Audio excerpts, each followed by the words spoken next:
Hello and welcome. This is an oracle reading for that beautiful Cancer new moon that we had on the 5th or 6th of July, depending on where you live.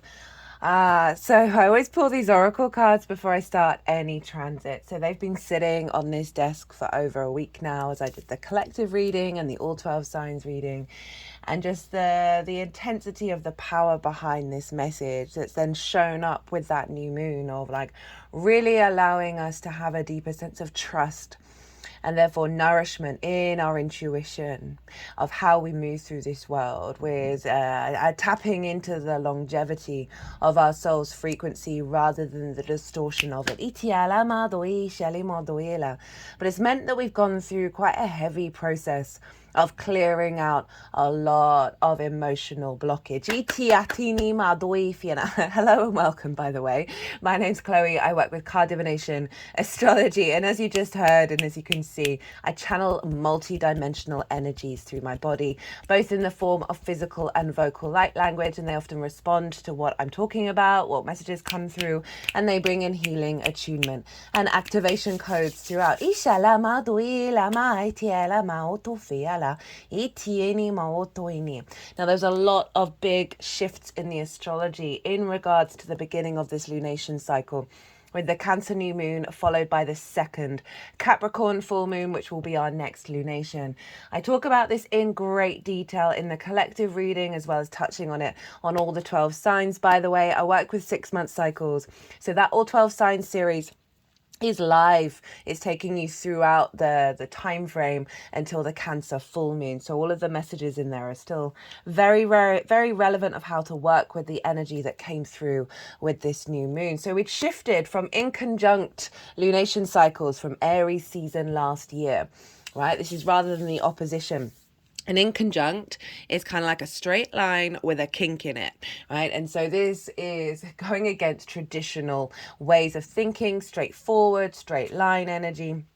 It's brought in a lot of downloads for us over the last year and 3 months, that have unlocked parts of ourselves that wouldn't have been readily accessible if we were just going straight ahead, right? This brings in new ways of engaging with the energy that's around us in a way that's taking us forward rather than following the same path. So you may have felt since Aries season last year a lot of clues and signs about a different frequency of reality that you're stepping into, and then the old versions come back, and it's all done so for a very good reason, in order to recalibrate and take a slow integration process of some quite intense but very integrated and expansive downloads that we've had for a while now. Now this lunation cycle is moving back into the opposition, so that Cancer new moon followed by the opposition of the Capricorn full moon. So now we're entering into a cycle of lunations that is streamlining and integrating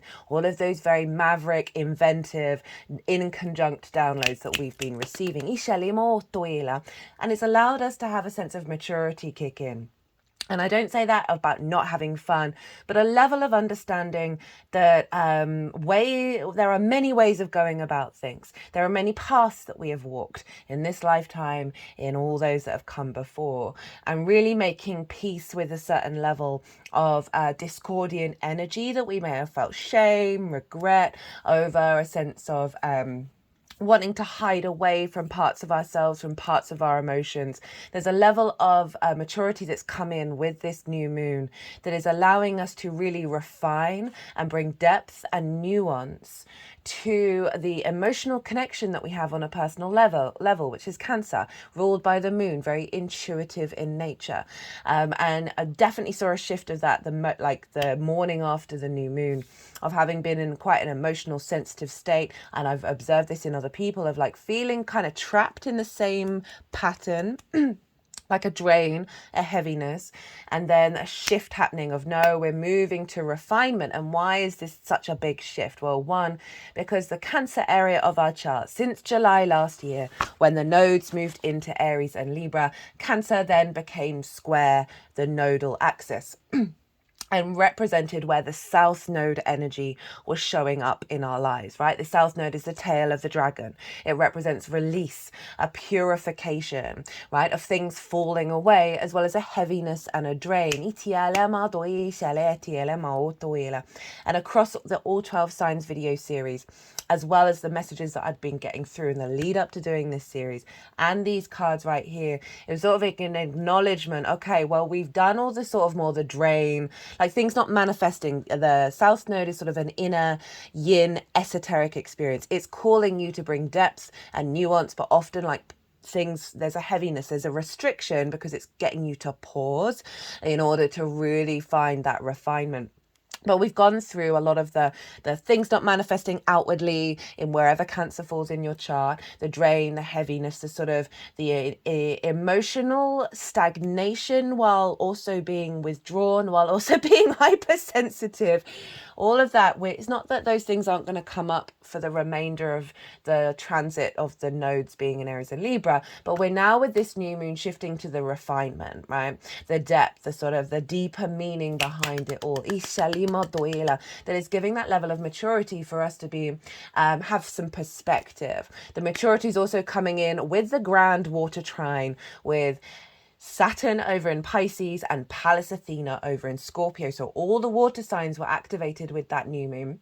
Saturn does represent cause and effect, honoring karma, stepping into your integrity, being responsible for your actions and your commitment to your legacy. Pallas Athena is all about embodied wisdom and strategy. So we had these two very mature, longer term thinking energies fuse into this new moon. That new moon was ruling the whole of the chart. Whatever goes on with the ruler of a sign impacts the sign that it rules. The sun and Venus were there. So all the signs ruled by those two celestial bodies were being influenced by the moon, and therefore all the planets in those signs were being influenced by the moon, and therefore influencing the signs that they rule. The whole chart. This was the first new straight line moon cycle that we're entering, ruled by the moon. Our intuition, where our needs being met, how do we receive nourishment, right? Our emotional body, our unconscious spaces.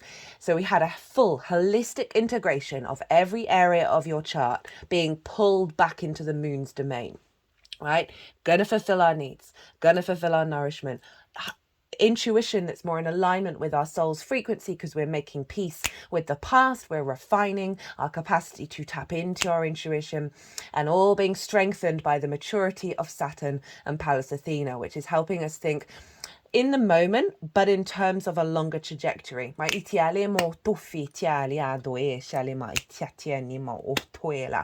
We had Ceres opposite this moon. Ceres represents the harvest, represents abundance, nurturing and nourishment.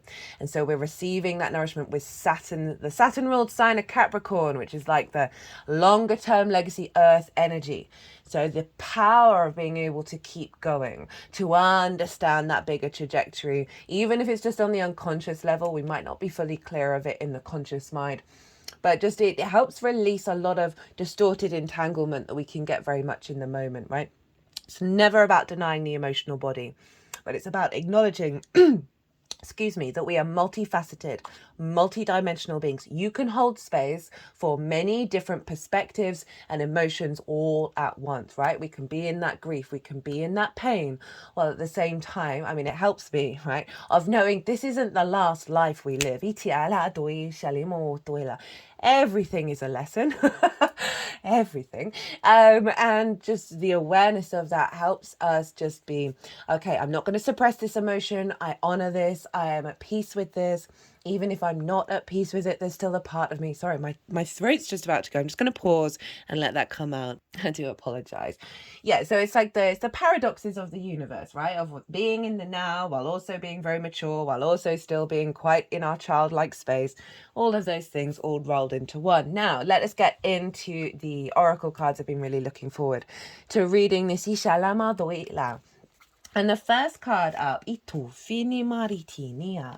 is Kali of the True Vision.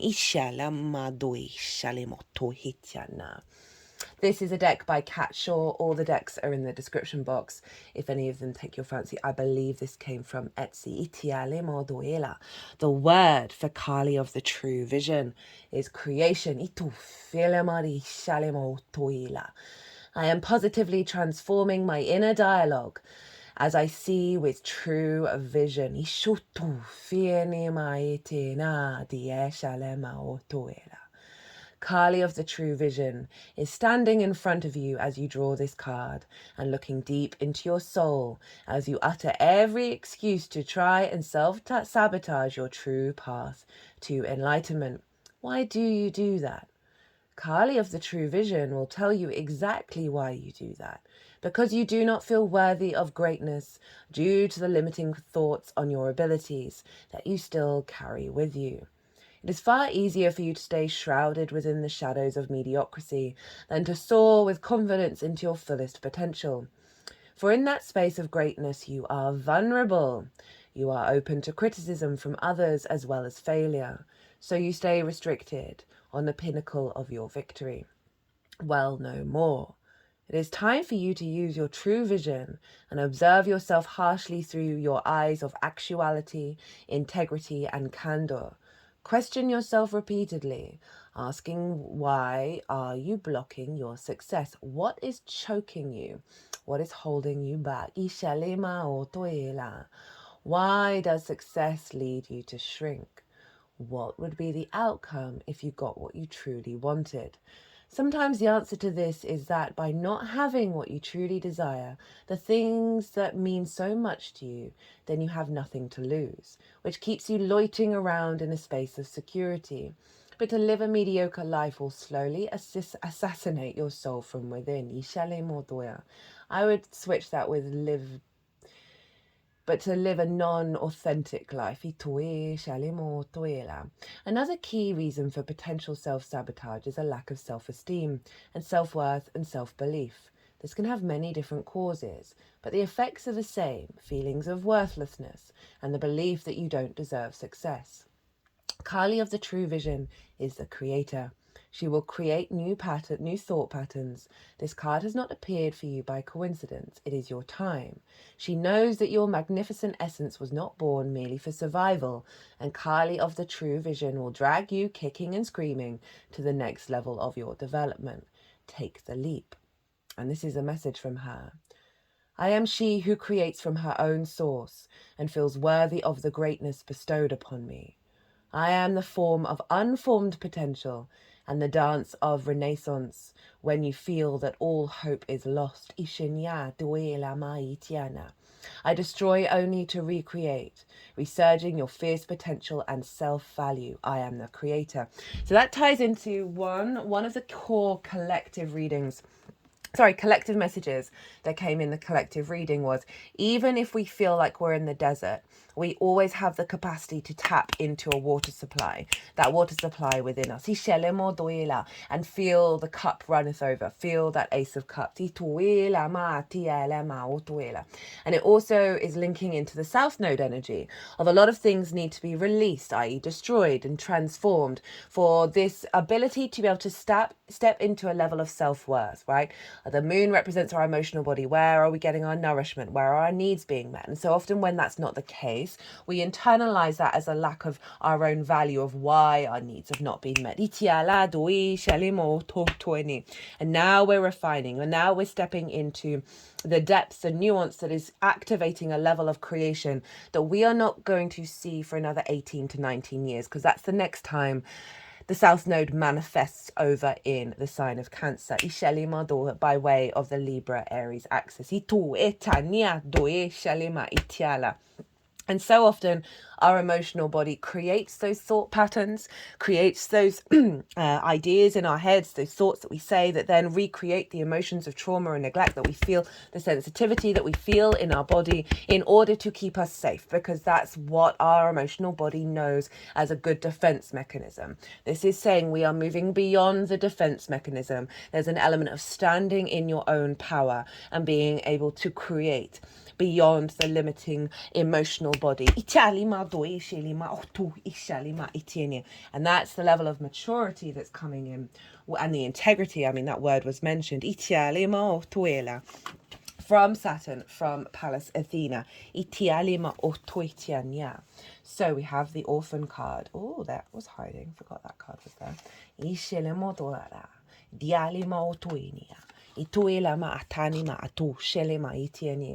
So, collectively, as a species, as energy that has separated ourselves from source, we fundamentally have an aspect of abandonment issues, right? Of feeling left out in the cold, being all alone in the world, because we forget that we make that conscious decision to separate from source and incarnate. And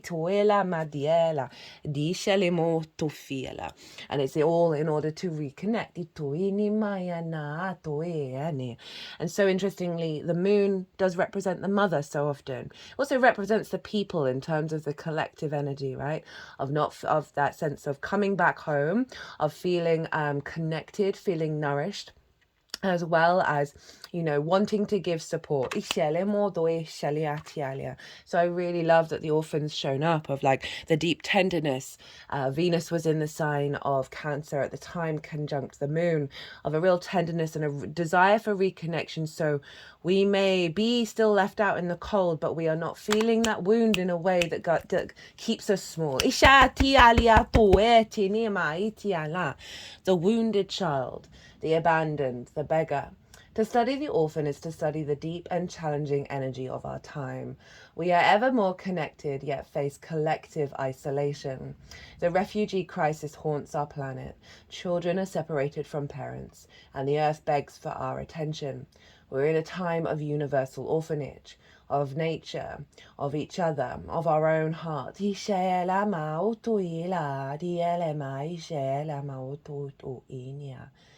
refuge in the fact that we all share this core wound and dilemma. It is normal to fear this card as it haunts the caverns of our soul. When it appears, take time, real time, to be in the presence of the feelings this card stirs in you. Let it humble you. What are you starving for? What is the deepest gift you could imagine giving to others? What has been rejected is quite possibly what is most needed, dear one. When light, deep solace, deep acceptance, deep love.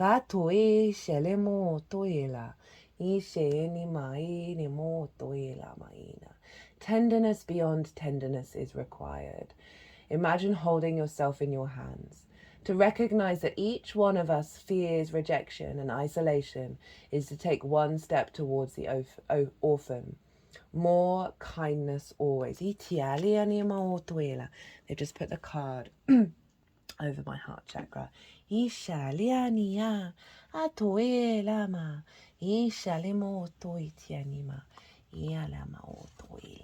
We've got the Divine Matrix card, which I don't feel called to read just yet, but not at all. Very appropriate for the great Cancerian energy to place itself. Water connects everything. The reconnection to the Great Mother, the Great Quantum Field.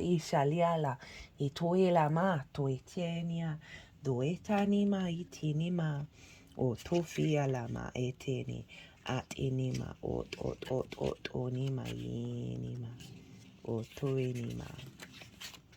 So we have the vanishing mirror, ego sublimation.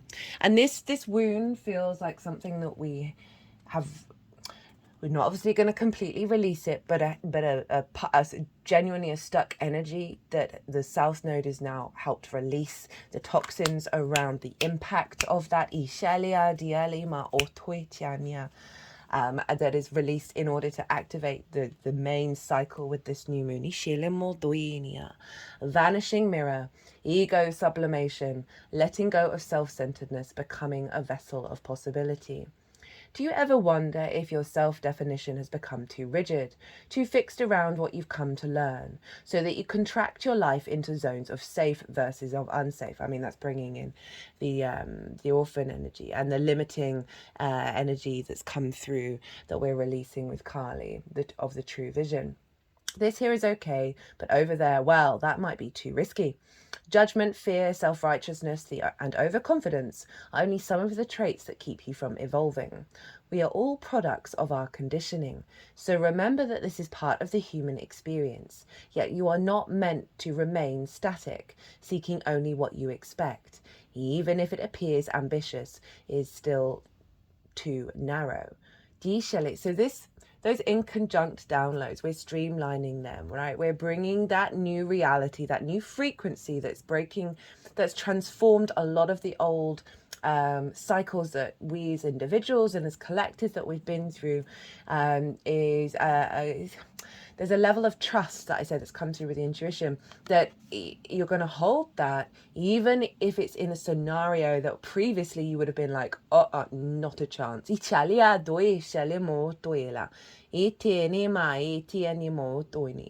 You go nowhere when you hesitate to move out of your comfort zone. When you focus too much on yourself this way, you become a servant of the ego. It edges God out, removing the magic of possibility, right? That hyper rational repeating cycles mind. Imagine looking into a mirror and seeing only what you are now. If you can let your self-definition soften, moving beyond the veil to your potential, the magical emptiness exists where all things are possible. Look again, who could you be? What would you see reflected if you allow yourself to be other than how you define yourself now? Nothing less is required of you now. In this moment, let go of who you think you are, very South Node energy, and allow a new you to emerge. You will recognize yourself as what you are, a partner in co-creation, in service to the divine. Doesn't it feel good? Ishelia, the elemoto itienima, itielama echania, do itiena. Di anima diela do shalimatini da shalima oto falienia. And then we have closing door. Do ini endings, completion, your greater calling. Ishelia. When the closing door shows up, it's a call to recognize an ending, to terminate a relationship, job, task, or situation that has been dragging on for far too long. This feels like that South Node of what I've said. Like the amount of people that I've spoken to have just gone, what on earth? They're talking about an area of their life. They feel drained. They feel heavy. Things aren't working out. It's just not seeming going anywhere and still having a lot of weight. This feels like we're closing the door on that part of this cycle. Unlock the cage you've been trapped in and shut the door behind you.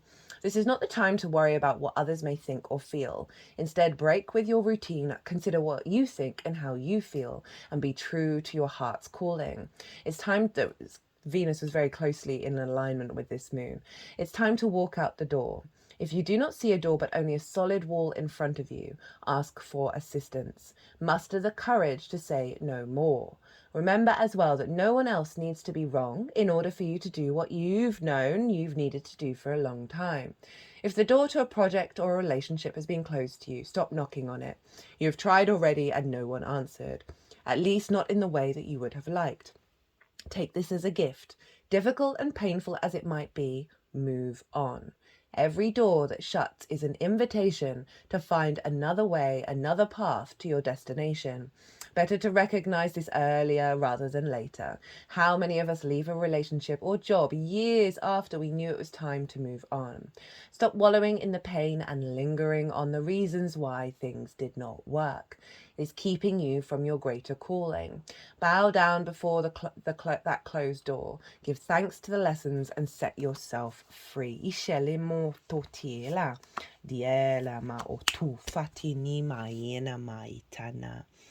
Yeah, that feels I'm getting Capricorn vibes with that, with Ceres being there. She's retrograde, so it kind of means all of the themes of the abundance, the nurturing, the harvest, all of that's turned inwards, right? That you've received a lot of wisdoms perhaps when those doors have been closed, right? And it's helped you cultivate a deeper connection to the inner nourishment within and a deeper understanding of how the universe kind of works, right? Like it's not always linear and straightforward. In fact, very rarely. That certainly with my work with astrology, and this part of me is a bit frustrated by it, but long-term integration is key, right? The way that the astrology unfolds is you may not get the thing that you want right now, but the situation that is taking its time and feels natural, even if there may be frustration, is helping you get to a deeper place within your soul that is then allowing for that co-creation to come in.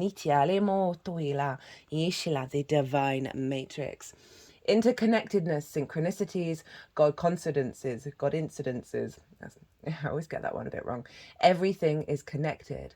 Everything that was, is, and ever will be is connected by an invisible bond of energy, uniting every living being from the past, present, and even future. This isn't a new idea. Every great mystic throughout the ages has understood that everything is one, and now scientists are beginning to provide evidence for it. The best way to describe the connection is as a lattice or grid, a divine matrix. We're all points on this grid and we're all connected through it. It links us to our ancestry and loved ones, aspects of ourselves, past, present, and future, and also the ancient and divine wisdom held in the quantum field of the universe. This card shows a giant stargate opening up to the universe and a piece of sacred geometry known as the flower of life. This is quite literally a two-dimensional image of the divine matrix, and the information held within it can help us begin to understand the inner and outer workings of, oh, hello, big spider, just as I'm talking about a divine matrix. Ah, you're gorge. I've had very few spiders in the house this year. I'm not happy about it. If you spend time with this image, you'll find multiple images within it, reminding us that nothing is happening by chance, and that even when we can't fully comprehend it, there is a greater plan unfolding. I mean, I love it when that happens. When I say something, I'm like, I'm talking about myself too much, and then the card just repeats it back to me. So one of the things channeled messages was that trust, right? And it's giving a level of trust to all the experience of our past lives, right? We have been everything, the good, the bad, the beautiful, and the ugly. And there can be a lot of shame, emotional, feeling not good, even if we have no idea what it is that we did in that past life, can linger. There's this, I try and be cynical while also really being open to everything. And I just get less and less cynical the more and more it keeps showing up, of how much those past lives and ancestors have an impact on us. And this moon, it was conjunct Sirius, which is one of the brightest stars in the sky. It's the hound of Orion, and there's a level of protection, there's a level of security and loyalty coming in. But Sirius also marked the coming of the flood in Egypt. So it represents a whole renewal of our emotional body and an abundance coming in. And for our personal connection to our intuition to not be so heavily distorted, unless it's obviously part of our soul's expansion. But there are certain lessons that we can timeline jump, right? While still remaining in the long-term plan. But overall, there's this just sense of a tempering of the hypersensitivity and the repeating of the wounds rather than finding the lessons. The lessons are coming in, the wisdom is coming in, the synchronicities and the awareness of that are coming in. You are in alignment with the oneness of life and the inner workings of the universe. Part of something great. That means that you are of greatness expressing itself. Not one thing in your life has happened by chance. Even when you felt that things have been against you, a process has been unfolding, helping you to understand your connectiveness to all things. So there's no need to feel insignificant or lonely. It's also important to remember that the universe is always working in your favor and for your highest good. You may have felt lost, but know that nothing is ever lost, for we're all held in the heart of Source, and love is our connection to all things.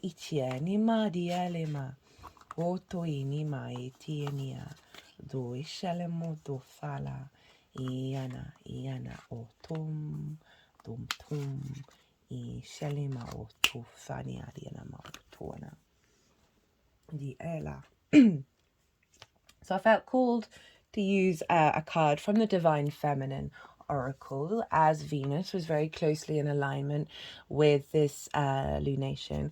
Funnily enough, this card has been sitting on one of my altars for about 6 months now, and before coming to do this, I'd recently tidied up a lot of things, and she just came flying out Queen of the outsiders, Sarah La Kali. I have arrived. I am where I will always be, in love. Sarah La Kali is a symbol of love that endures, the love that never dies. There are three main legends that surround Saint Sarah. First is she is known as a charitable noblewoman who collected alms for the poor in the south of France at the beginning of the 1st century. She had a vision that female saints who were present at Jesus' death would arrive on their shores, and when they did, around the year 42, Saint Sarah was the first to lovingly welcome them with open arms.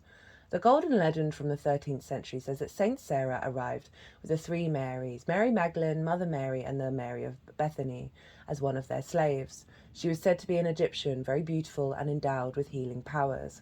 The third legend is that Saint Sarah is the daughter of Mary Magdalene and Jesus Christ. During the persecution of the early Christians, it is believed that Mary Magdalene fled with young Sarah, Jesus' mother, and Mary of Bethany to the south of France. There she raised Sarah and continued her ministry of love and of becoming what Christ referred to as true human beings, meaning both fully human and fully divine. Saint Sarah is known as the Queen of the Outsiders. She is the beloved patron saint of the Romani people. She is carried from her crypt in the cathedral to the sea on horseback every May 24th by thousands of Romani who gather annually to celebrate her.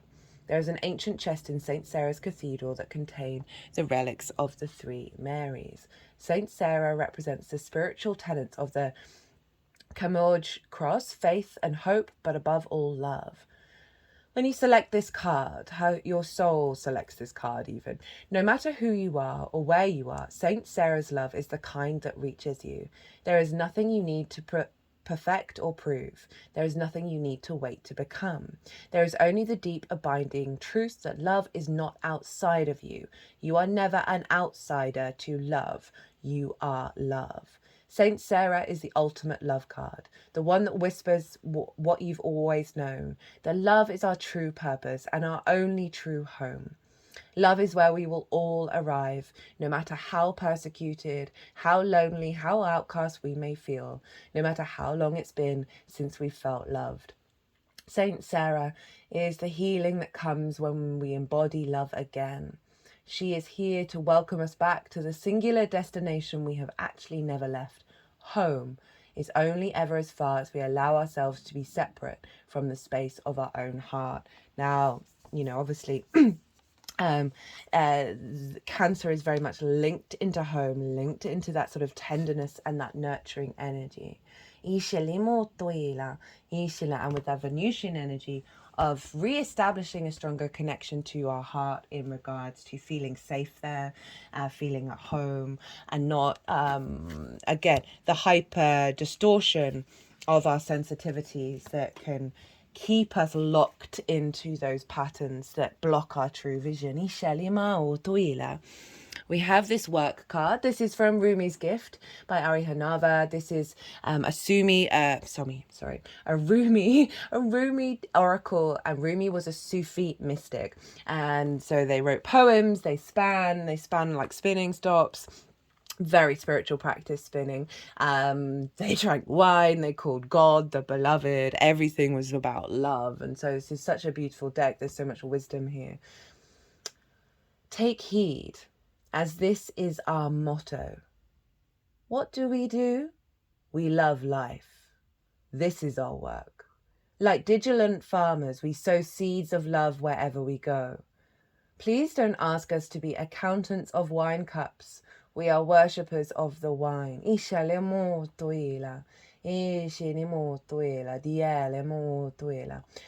going to read what she's written.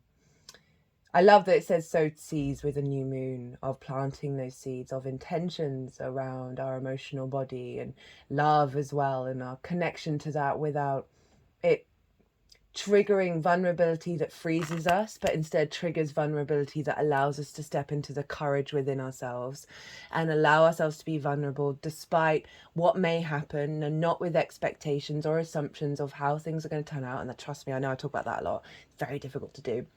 It might just be the sense of separation from the divine and each other that leaves us vulnerable and susceptible to identifying with strange, and if you look really at it, our arbitrary accessories like our looks and our work and our wealth. Because we are convinced that we're cut off from the munificent, I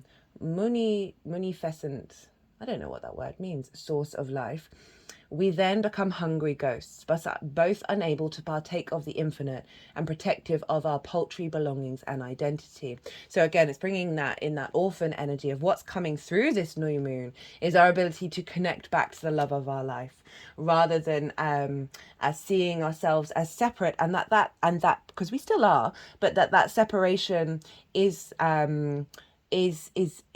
is only that we're only separated. We're not. We're both separated and whole at the same time. When our perspectives change and we can embody both the timeless and temporal aspects of our being and all of life, then our sense of identity also changes. As in, we're not counting the wine cups. We're enjoying the moment of the wine.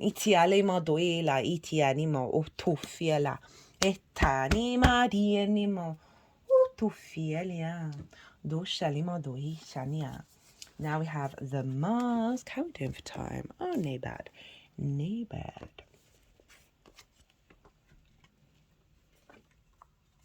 The persona, the performance, the reveal. They're just sort of running it down from my hairline, like down the body. So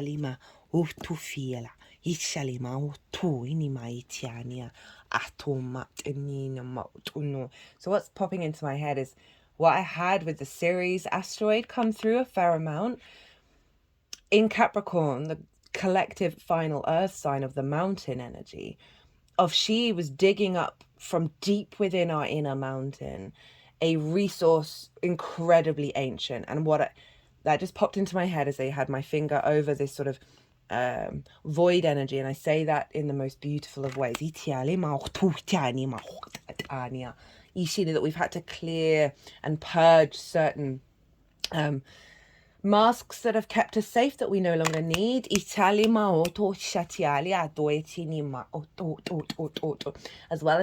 well as allowing us to be comfortable in being fluid in how we present and be, and knowing that we are multifaceted beings. We often think of a mask as something that conceals our identity. Yet contemplate that possibility that the mask permits our true identity to be revealed. It allows. The mask gives voice to that which was previously rejected. When this card appears, enact the side of you that is seeking expression, yet was never given a role to play on the stage of your life. I feel like that's tapped into that sort of that vulnerability of like allowing yourself to express, that there's some masks that have kept the limitations on, that whatever mask is here, as well as the falling away of some of those masks and the acknowledgement of the expansiveness within with this side of the card, that you are allowing those parts of yourself that haven't been able to be expressed to come through. You are in the realm of theatre. Well, we are all on this stage together, my friends. So anything is possible. Speak with the other's voice, embody the other's limbs. You're taking part in the ritual of expanding the self. There may be mischief and deception around, and others may be trying on new masks too. No one is sure who is who. Yet likely you've become so attached to a single mask that you need to fall face forward into this perception-bending time. Trust it. When light reveals what has been suppressed.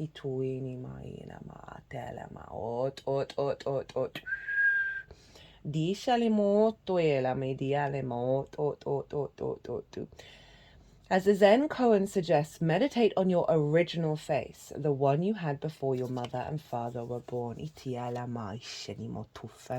Bringing through that true vision. I really like the play of that, of we're bringing, with this new moon, we're bringing a level of depth and nuance, that sort of more inner esoteric yin experience that's allowing our true face to come through the element of play. Remember, Jupiter is still in Gemini. We are finding wisdom through play for the next year. Heart home. Compassion.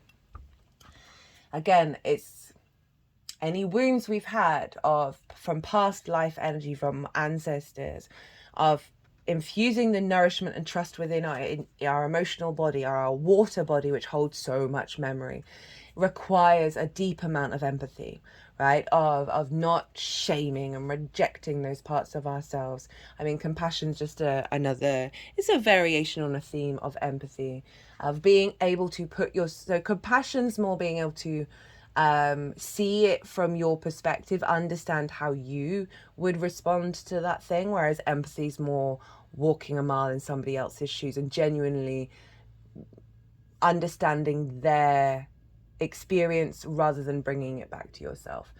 Love in its truest form, compassion. When you begin to feel like you do not belong anywhere, it's time to make your way back to your heart home. This is a true home, and we've got repeating messages of abandonment, orphanage, left by ourselves, as well as coming back home. You're being called back to the quiet place where your soul resides. Put everything on hold for a short while. You're being offered the experience of love in its purest form, unconditional and unbounded. This is not the love you must work hard to earn or barter for. Drop into your heart space and rest there for a breath or two. Replace the judgment of yourself and others with compassion. Really, it is that easy when heart home shows up. There is no need to forgive anyone for anything. None of it occurred in spiritual truth. It is only your belief in that story that makes it so powerful. Allow your love to wash clean all those impressions. Empty yourself of all judgment and preconceptions, and allow spirit to fill you with the sweet nectar of peace. When heart home shows up, it is imperative that you heed its call, lest the universe orchestrate a way to bring you back to yourself that is of a harsh nature. This book is obsessed with saying, if you don't do this now, there will be consequences. Not particularly my vibe, but that may resonate for some of you. It was reminding me as I was reading that there were quite a lot of repetitive cards in the All 12 Signs series, so I'm always really observant of what keeps showing up over and over and over again. The King of Cups and the Three of Wands were two of the most predominant energies. Now, Three of Wands. That Three of Wands is acknowledging embarking on a new journey, knowing you've done the best that you can up until that moment, right? It's not about worrying and planning about how everything's going to turn out. It's acknowledging you're standing in your power. You are confident in your being of who you are and how you tackle things in the moment, that you're not having to be in a fear state about how this new journey is embarking.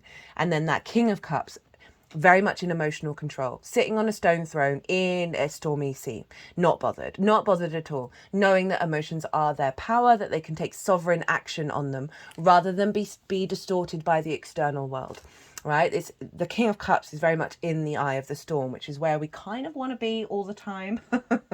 Think of Life of Pi. And that's where all the magic happens. Let's be real, because chaos, destruction, decay, it's all part of existence. We can't avoid it. But the more that we stand in that King of Cups, right, that sort of maturity, that sovereignty, the more that we can play with the energy. Courage. Fear. Hello, amazing creature. I am here to face you. So funny, I was talking about the King of Cups and like being in the eye of the storm. Love was frightening, so I have become a lover. No longer the sly fox. I charge ahead towards the angry lion. Well, we do have Leo season coming up next. Now I see her face clearly. I am the roaring lion. Mercury was conjunct Vesta, which was about reconnecting wherever Leo falls in your chart to an inherent soul frequency, a soul contract, Vesta, the purity of the soul contract. Mercury coming into conjunction with Vesta It's activating our ability to connect the dots, find the information, communicate, be interested in and activating and acting on that soul frequency over in the sign of Leo. Now I see her face clearly. I am the roaring lion and the one who embraces it. The moon whispers, do not cover your wounds.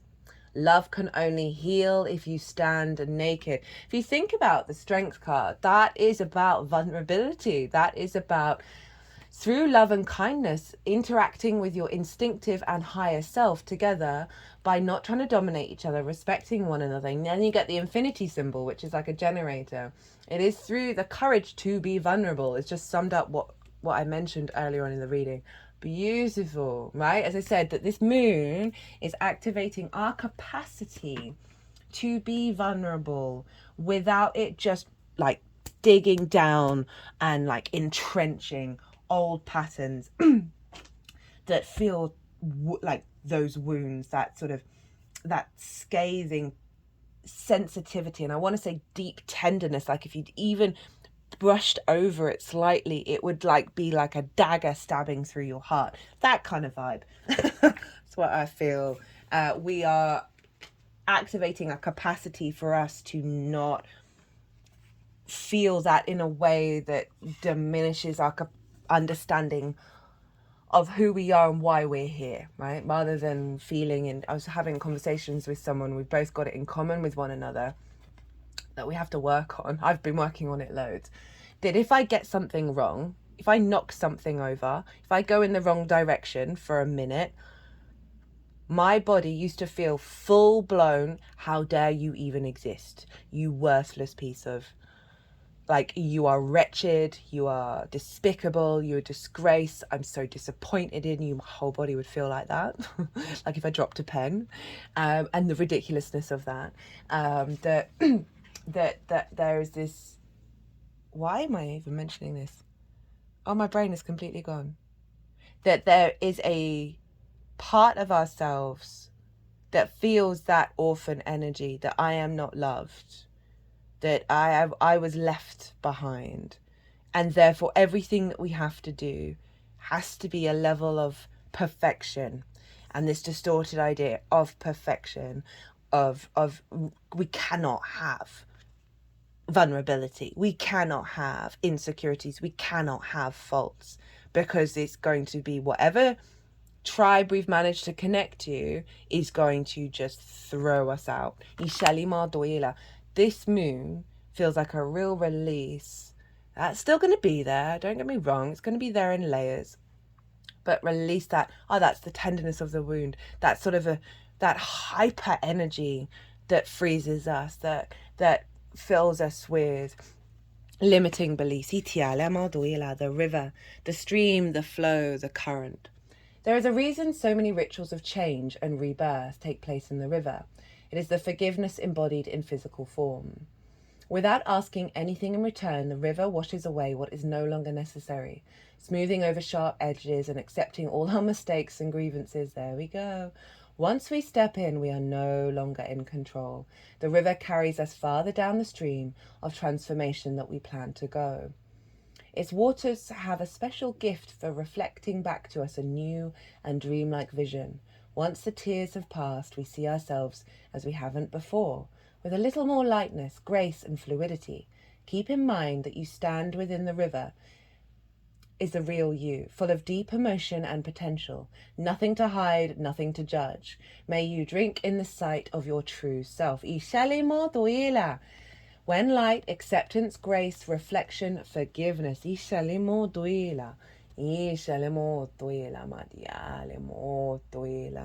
So that's very powerful flow energy coming in. Again, just sort of repeating what I was bringing up of what this is helping us let go of smoothing over some of those edges.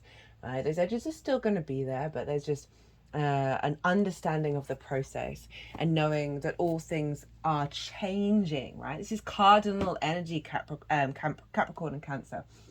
They instigate cycles. Cancer's linked into the summer solstice in the northern hemisphere, winter solstice in the southern hemisphere. And so there's an element of a level of completion with the summer solstice. There's activating a new cycle that we're then drawing this in with ourselves. We're refining what we've been putting into practice, and we're really elevating our game. Merkaba activation, transcendence, ascension. You are rising up. Ituila. So funny. So in Hebrew, the word means chariot or vehicle. Now the chariot card is the Cancer card in the tarot. That's jokes. I really like that. It means light, spirit, and body.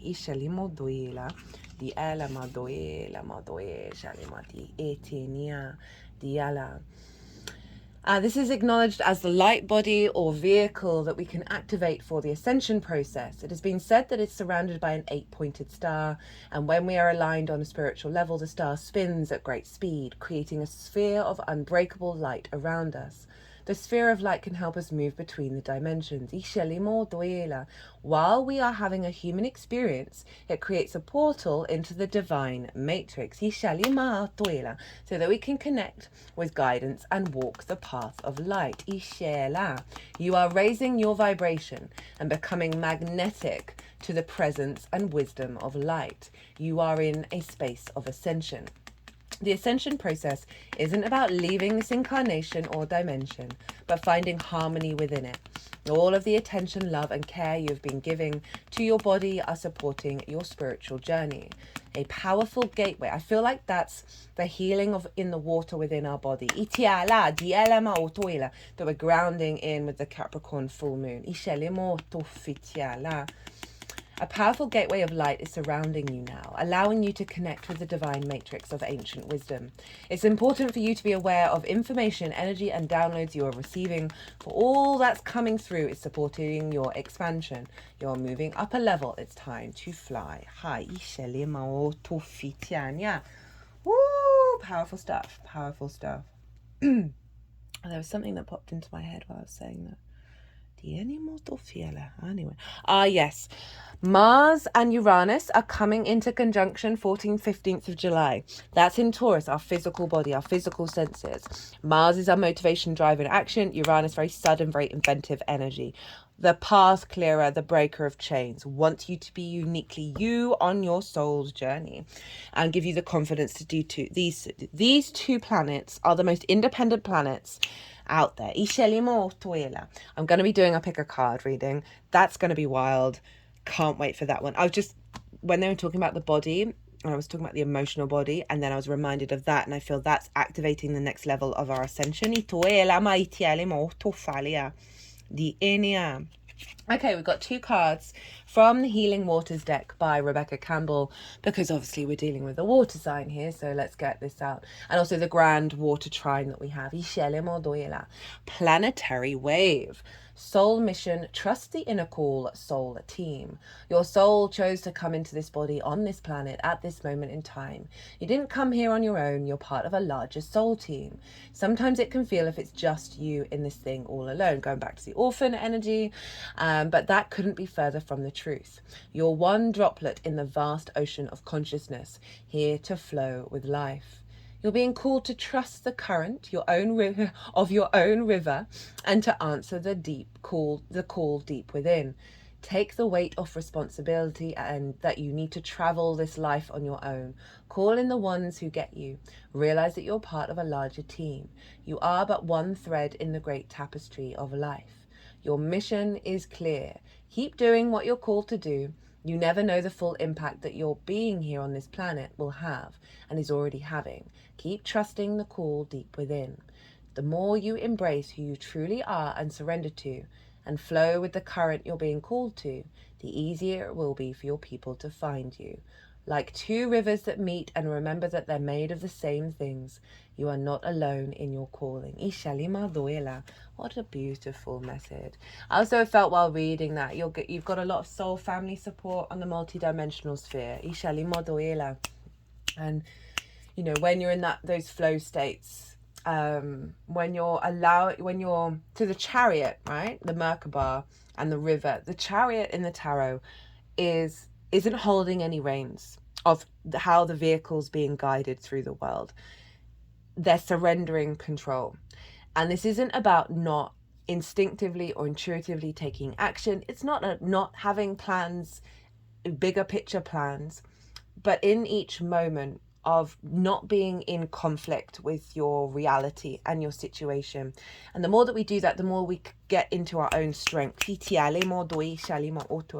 What I was sort of saying of like, when you feel yourself in those moments of calling in your soul family, to help amplify that energy, and when you're feeling yourself not in those moments, but they're usually just a flip reverse of those moments, it's all the same, of calling in for support and help, of being like, okay, what is it that I'm missing?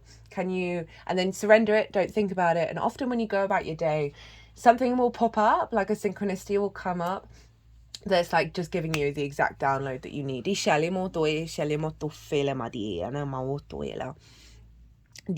final card, King Tide. So appropriate for the King of Cups showing up all the time in the readings. Plenty, prosperity, receiving the fullness of life.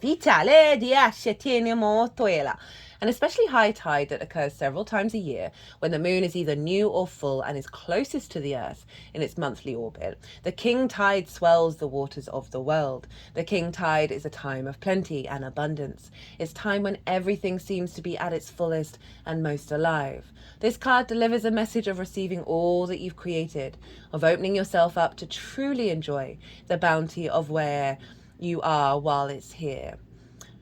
Like in summer, when the days are at their longest and our energy seems to be at its fullest, we're encouraged to embrace all of life with open arms, to receive wholly and fully while we can. Perhaps you've been working towards this moment for a very long time. This is your reminder to enjoy it while it's here, to welcome all that knocks on your door, to experience all that life has to offer you right now. This is the card of full blooming flowers and the season of summer. Enjoy the fruits of your labor, lie on the soft grass and take in the view. Do what you love and what makes you come most alive. Relish everything about this moment. What you're longing for is ready for you to embrace it. Be ready to receive. Woo, different. So we go from being the orphan to the king tide of feeling the abundance of nature. What a reading. Got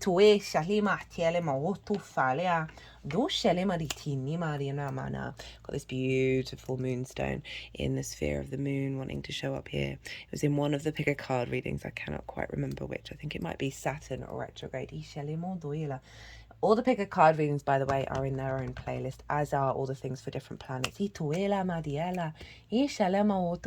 all so much for being here. That was a beautiful reading to do. I apologise for the delay. I've had so many delays, not surprising, all of these retrogrades. I hope it resonated. If it did, if you just enjoyed the oracle cards, it would bring me great joy and help the algorithm if you hit that like button. If you want a personal reading on absolutely anything at all, my website is in the description box. My Virgo sun loves to tailor to a client, so send me a message, drop me a line. My email's on the webpage as well as on the community page. I've got an Instagram, so you can DM me, give me all the context, we can figure something out. Be